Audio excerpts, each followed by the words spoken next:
Ең жоң шлангысы ушулда. Ушу менен барат. Анан бул кандай кылат? Мисалы, азыр фермерлерде суу булагы ылдый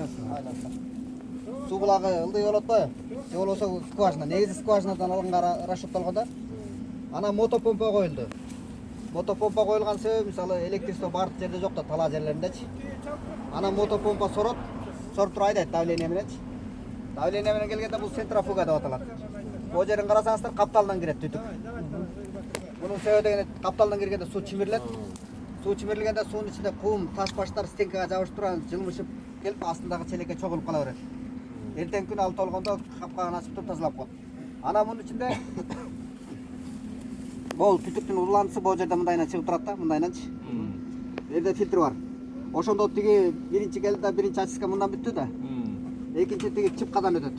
Чыпкадан өткөн суу бир сыйра тазаланып, мунун көзү кичинерээк да. Анан бүткөндөн ачып көрөбүз азыр. Жел соруп калбасын деп атам да. Анан өтөт да бияка келет. Бияка келгенде бу жерде үчүнчү чыпкадан өтөт.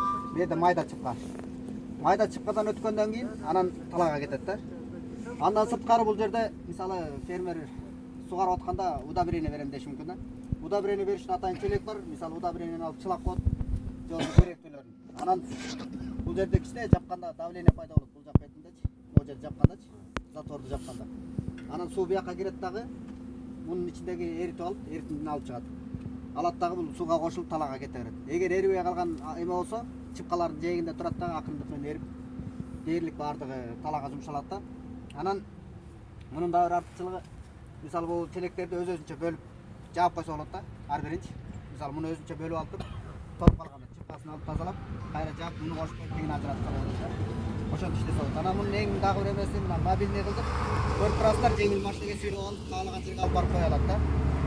Анан эң жакшысы жанагы ар бир фермер өзүнүн талаасында скважина кылып алса, баягы скважина түтүктөрдү коюп, ошого эле муну түзмө-түз кошуп эле ошол жерден сугара турганга мүмкүнчүлүк бар да.